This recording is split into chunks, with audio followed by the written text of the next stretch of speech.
உன்னதராம் கர்த்தராகிய இயேசுவின் அற்புதமான நாமத்தில் ரட்சிப்புக்கும் ஆசீர்வாதத்துக்கும் தேவனுடைய சமூகத்தை தேடி தேடி அடையாளங்களுக்கும் அற்புதங்களுக்கும் புது வாழ்வுக்கும் அழைக்கப்பட்ட தேவஜனங்களை உங்களை வாழ்த்துகிறோம்.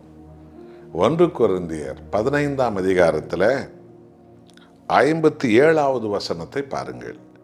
நம்முடைய கர்த்தராகிய இயேசு கிறிஸ்துவினாலே நமக்கு ஜெயம் கொடுக்கிற தேவனுக்கு ஸ்தோத்திரம். ஹல்லேலூயா. ஏனென்றால் ஆண்டவராகிய இயேசு கிறிஸ்து யோவான் 16ஆம் அதிகாரம் 33ஆம் வசனத்தை பாருங்க. நான் உலகத்தை ஜெயித்தேன் என்றார். கர்த்தராகிய இயேசு கிறிஸ்து இந்த உலகத்தை கட்டி வைத்த சாத்தானை ஜெயித்தவர். அவன் அதிகாரங்களை உடைத்தவர். அவன் அதிகாரங்களை பிடுங்கினவர்.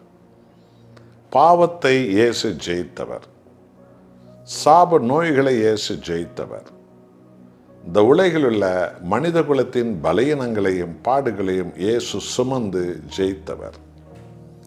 பாவத்தின் சம்பளமான சாவையே இயேசு சாகடித்து விட்டு உயிரோடு எழுந்தவர். சாவை இயேசு ஜெயித்தவர்.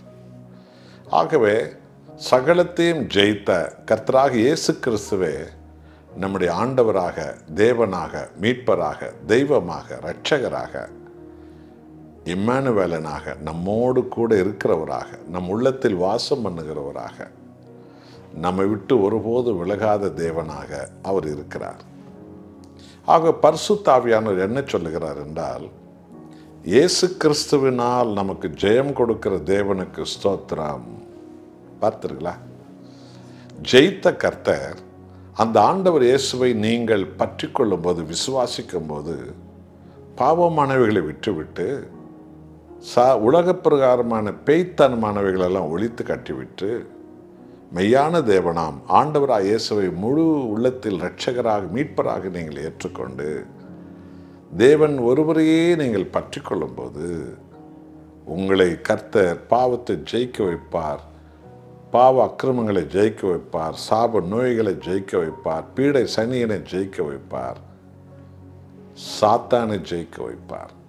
உலகத்தையே ஜெயிக்க வைப்பார். இந்த ஜெயம் ஏதோ ஒரு 6 மாதத்துக்கு ஒரு முறை தேவ பிள்ளைகள் வாழ்க்கையில் வருவதல்ல. ஏதோ வருஷத்துக்கு ஒரு முறை ஜனவரி அன்னைக்கு வாக்குத்தத்தம் கொடுக்கும்போது வர்றதல்ல.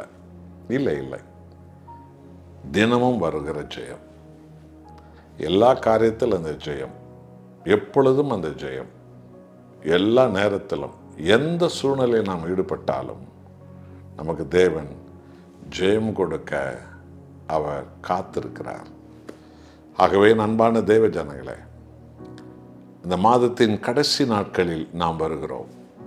இந்த புதிய வருஷத்தில் நாம் பெரிய காரியங்களை செய்ய அழைக்கப்பட்டிருக்கிறோம். பெரிய காரியங்களை பெற்றுக்கொள்ள அழைக்கப்பட்டிருக்கிறோம். ஜெயம் கொடுக்கும் ஆண்டவராக இயேசு கிறிஸ்துவின் பாதத்தை பற்றி கொள்வோம். அவர் முகத்தையே தேடுவோம். ஜெயத்தை தடுக்கிற பாவமானவைகளெல்லாம் விட்டு விடுவோம். பரலோக ஜெயத்தை நமக்கு கொடுக்கிற ஆவியானவரை பற்றி கொள்வோம். இயேசுவின் நாமத்தில் ஜெயம் பெறுவோம். ஜெயித்து காட்டுவோம். உயர்ந்து காட்டுவோம். வாழ்ந்து காட்டுவோம். வெற்றி பெற்று காட்டுவோம்.